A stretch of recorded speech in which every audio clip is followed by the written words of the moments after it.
aba de ba Dicta's kitchen. Aha, aduane pa fie. Ena ne aye ba beye, yen special goat meat stew. Enti ye de vegetables. Ye de beko ye oven mu na eho no etimi ajojo. Enti ye de jene egum. Jena ya hoho mo twitwa ne kama.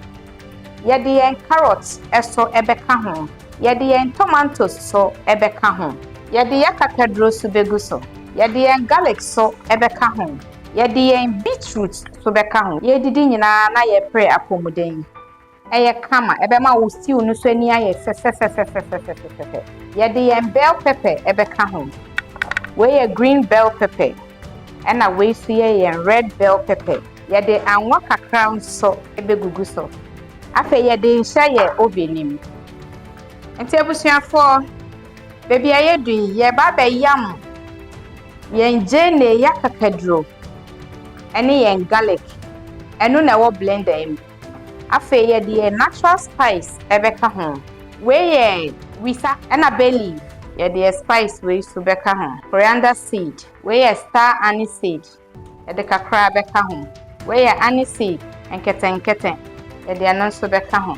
Ye de white pepper kakra eso beka ho. Ye de spices, natural spices no. We ye rosemary. Ye de ni nyina aka ho. Afe ye kwa blend it. Ye de ye special goat meat stew. Abusuafo ya punch nam na ya ohro ho kama. Ti ye de season kakra ebego ho. Ye de nchene kakra so beka ho. Afe ye niam ya blend ni nyina. Ye hwie ni nyina e de egu ho. Na ya ka afra. Ye de akosija so. Ye nche ho kra. Ye ba be blend ye natural spice. E de afra ye vegetables na ya toto no. Natural spice na wasanka medigu ye niam na ye de share oven mu. But me refie san kofa ye nchi. Enu nti na me de egu so. Ye de natural spice na egu mu. Ye kwa blend it. Na ye de goat meat stew no. Ye de ahihye so. Ebusuafo ye ba be che ye goat meat ne mu kakra. Ye de anwa kakra go ye Savor ye. Ye de jeni so betum. Ye mani flavor kakra. Baby ayedu ye de tomato paste egumu. Ye betu mu kakra.